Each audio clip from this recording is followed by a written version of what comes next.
This episode is brought to you by LifeLock. The holidays mean more travel, more shopping, more time online, and more personal info in places that could expose you to identity theft.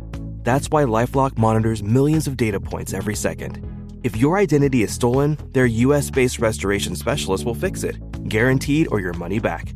Get more holiday fun and less holiday worry with LifeLock. Save up to 40% your first year. Visit LifeLock.com/podcast. Terms apply. This episode is brought to you by FedEx. FedEx knows running a small business is hard enough without the hassle of shipping.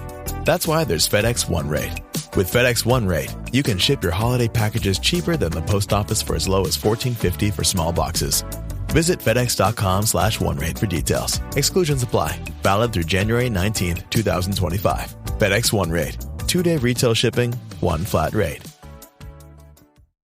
Oh, wait a second. The man of the hour last night, the 5 o'clock round table discussion. He was a mad Irish guy. Oh, my God. He had the Notre Dame jacket on. It said Irish, Congressman Peter King. And I listen as much as I can. He was fired up. Who was he arguing on fun? I'm trying to remember. Hey, Peter King. It was two Irish guys going at it with one another. Did you both have shillelaghs? Yeah, actually, I thought I was arguing with you. That's why I got so mad, you know. I was thinking of you, and I got to a tirade. No, that was just, to me, listen, Congress does enough things wrong. They do enough things right.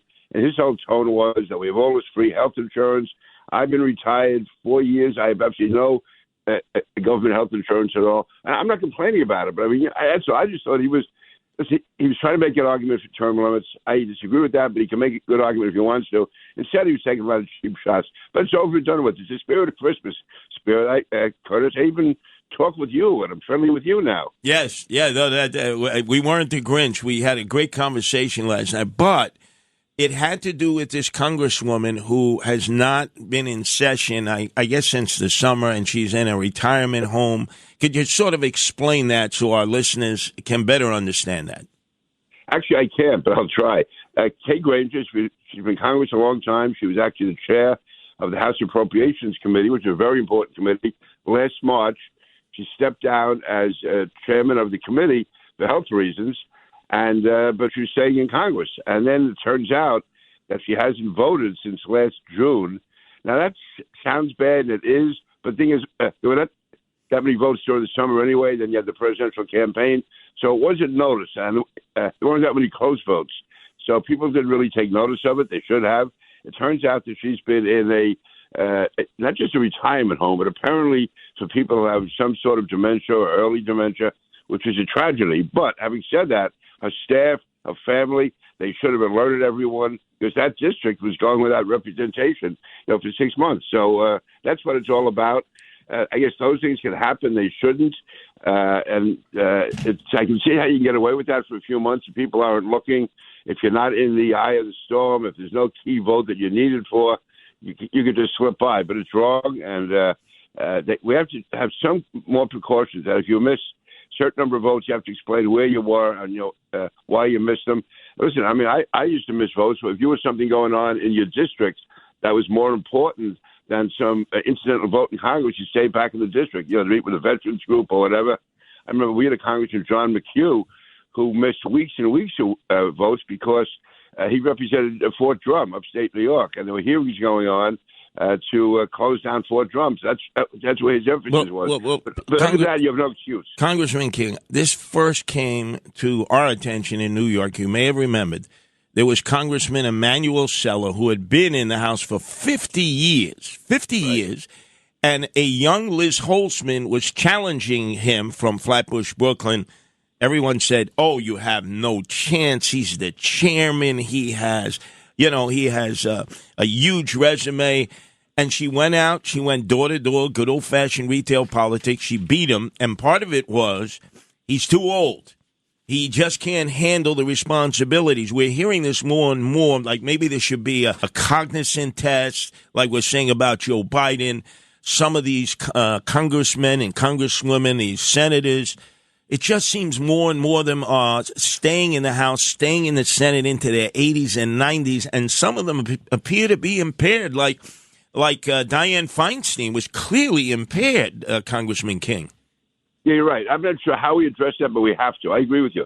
Dianne Feinstein, who, whether you agreed with her or not, for many years have been a very effective senator for her state and for what she believed in. The last several years, it was an embarrassment. I remember being at meetings with her, and you can see she was in a fog. Joe Biden, I was never that close to him, but I knew him well enough. And in spite of the fact that he would act a little silly at times, he was sharp and know who you were. He could always say something, about you personally. How's your wife doing? How's you doing? That type of thing. The last few years, he had that vague, blank look on his face. So, on the other hand, you have Donald Trump, who's almost as old as Joe Biden, and he has more energy than most 21-year-olds. So, yes, he does. Chuck Grassley is 90. Tell us about. I agree with you, Peter. You sent out a thing on Twitter on Bill Clinton this morning. Tell us about you had a great relationship with him. Yeah, I do. I'm really proud to call him a friend. I actually started working with him closely on the Irish issue, and to give him credit, that was an 800-year war going on, and the Irish couldn't settle it, the British couldn't settle it, nobody could. Bill Clinton settled it. I mean, that is such an achievement, and he did it, and he's a great guy to work with. And more than that, I worked with him on a lot of issues. I voted against impeachment because I thought it was a trumped-up case, if you can use that term. It was a stacked deck against him. He was not a saint, but none of us are saints. And the fact is, he got a lot done. He balanced the budget. America stayed strong. And even when you might disagreed with him, you knew that he loved America, and you knew that he wanted to change America. Maybe he wanted, in his mind, to make it better in certain respects, but he never, ever wanted to change America. One quick addition before we go, Congressman Peter King. I remember seeing Bill Clinton, Tony Blair, Senator Mitchell from Maine, who became the negotiator.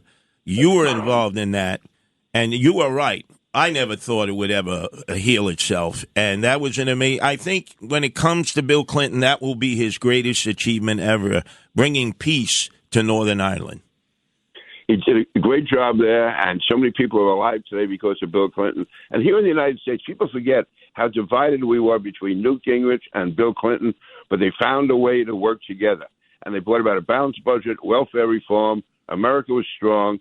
And again, with all the complaining and fighting was going on back and forth, Bill Clinton kept the country going forward. He loves America, and I'm hoping this is not a serious illness. We need Bill Clinton. I think he has just a fever. Well, I'm hoping. I texted him. I haven't heard from him yet, but hopefully it's just a fever and I tell you, me and Curtis, we could tell a story. I was talking to Bill Clinton when we went to Cuba that time, and Bill Clinton was still president, and he says, I tried to make peace, but we can talk about it afterwards. Well, thank God we didn't bring Congressman Kelly along. King Kelly, whatever. You know the Irish. I know. We Irish guys all look alike. What can I tell you? Well, he had Irish on his jacket, and he had... He was the Fighting Irish last night. Notre Dame on his Yeah, back. Oh, my God. The Fighting Irish. Lucky that guy you were debating wasn't in studio. You might have strangled him. I'm not that bad. Listen, I learned. Listen, if you had graduated from Brooklyn Prep, you would understand what Christian love is all about. I know who it was. You were on the phone with John Fund. John Fund wanted term limits for Congress. Yeah, two Irishmen, and I'm replaying You'll end that. up like we have the city council now. Instead of people with gray hair that know what they're doing, that you have the assistant of the assistant of the assistant. Ladies and gentlemen, if you want to hear the best radio you've ever heard, tune in to the Rip and Read today at 12 noon. I will be replaying that battle between John Fund and our own Congressman Peter King. Oh, my God. It was classic.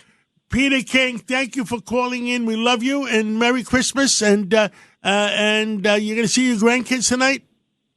Actually, just my son, my grandchildren are over in Europe right now, so I'll be talking to them on the phone, doing FaceTime. But Merry Christmas, Happy Hanukkah. You guys are the best. Thank you, John. Thank you, Curtis. Despite it all, there's brotherly love between me and Curtis. Believe it or not, John. Anyway, I believe it. It's Curtis is like that with everybody, isn't that? Americans love using their credit cards, the most secure and hassle-free way to pay. But D.C. politicians want to change that with the Durbin-Marshall credit card bill. This bill lets corporate megastores pick how your credit card is processed, allowing them to use untested payment networks that jeopardize your data security and rewards. Corporate megastores will make more money, and you pay the price. Tell Congress to guard your card, because Americans lose when politicians choose. Learn more at guardyourcard.com.